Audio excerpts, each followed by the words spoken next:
My only actual New Year's resolution for 2022 is to finish a Sunday crossword. But there are plenty of positive 2021 experiences I want to lean into more in the new year.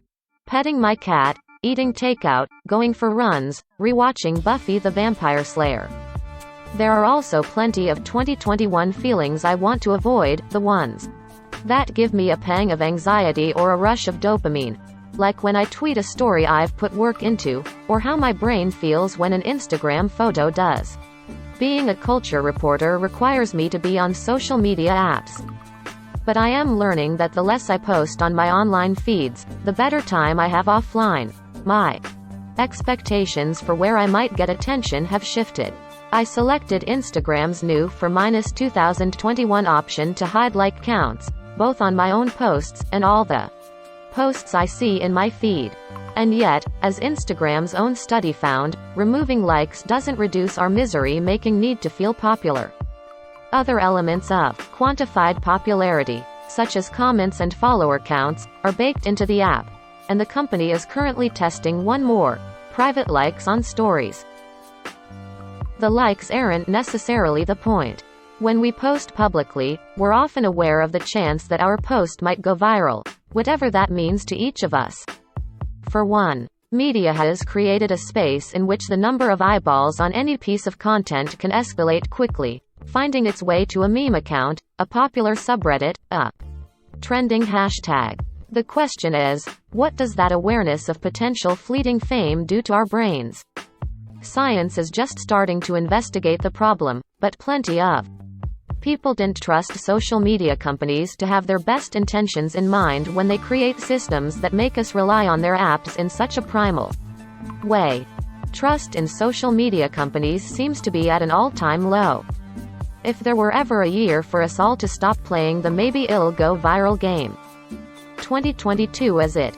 Dr. Elias Abu-Yehoud, a Stanford professor of clinical psychiatry and the author of Virtually You, The Dangerous Powers of the E-Personality, says the neurochemical effect of having your own content go viral online hasn't been adequately studied, so we don't fully understand what virality does to our brains. What we do know, however, is that likes are experienced as a proxy for popularity and relevance, Abu-Yehoud says. Achieving virality is social media's highest proof of popularity and relevance. We also know that there's a shift in our dopamine levels when we get any interaction with a post.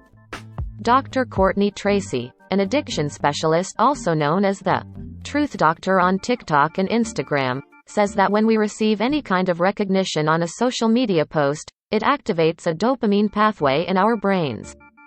Going viral is like an all-night concert with an open bar and great drinks.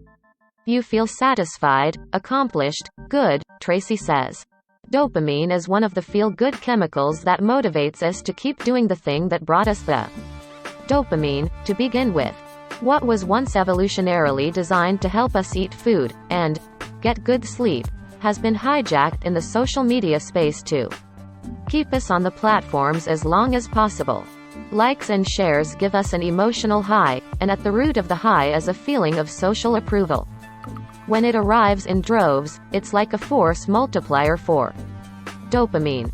Going viral means validation, usually, and validation for who we are and what we do is a natural human need, Tracy says. Because virality usually lasts for longer than the basic length of a normal like experience on any given day, it's sort of like a long party in your mind. Instead of one good song and a drink, for example, it's like an all-night concert with an open bar and great drinks that we can't get enough of.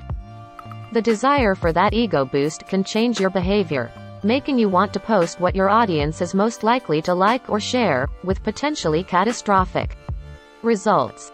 The result is to want to achieve the highest number of likes possible, which sometimes translates into ever more extreme posts or posts that play fast and loose with the truth, Abu-Yehoud said.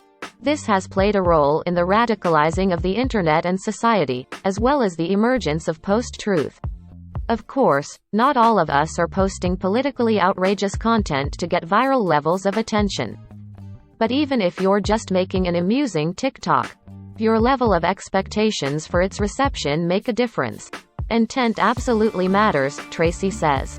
Think about how you feel when you have the time of your life at a surprise party that you didn't have to plan at all, versus a birthday party you planned for weeks and are now just grateful it's over and it went well. The surprise element matters.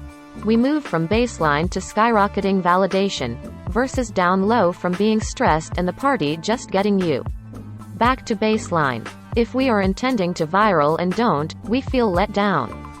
Aim that high enough times, and you're changing your brain no matter the outcome.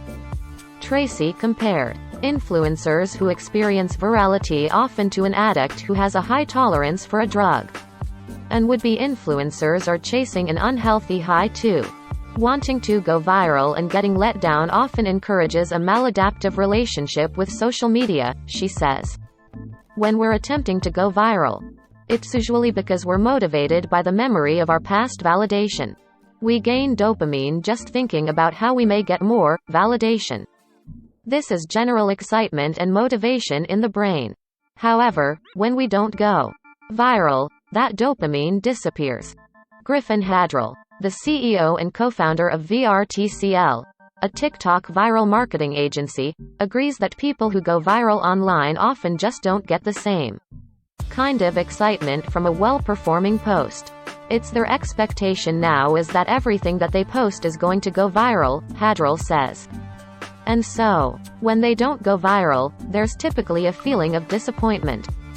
When they do, it's almost a feeling of normalcy. Girls. The CDC noted the rate of suicide among people aged 10 to 24 increased by 56% from 2007 to 2017, making suicide the second leading cause of death for young people, following accidents. Some experts attribute part of the rise to social media. According to the Pew Research Center, nearly twice as many teens said they used the internet almost constantly in 2018 than in 2014. That's not to say mild amounts of social media use are harmful. A 2020 study out of the Lee Kum-Shung Center for Health and Happiness at Harvard T.H. Chan School of Public Health shows that using social media every day as part of a routine, and responding to others' content, is positively associated with social well-being and mental health. But checking apps excessively out of fear of missing out, being disappointed about or feeling disconnected from friends when it logged into social media, as you might act if you're waiting to go viral, has the opposite effect. So given all this evidence, do we really want to waste another year trying to create viral content? As Abu Yaoud calls it, the very attempt is an increasingly desperate quest given the endless other online distractions and content one could be viewing. Thankfully, there are some other things you can do to mitigate the effects that social media, and potential virality, has on your brain. By being mindful of our thoughts when we're on the apps, we can label the ones that count as cognitive distortions. And that's what I'll be doing in 2022. Well, that and the Sunday crossword.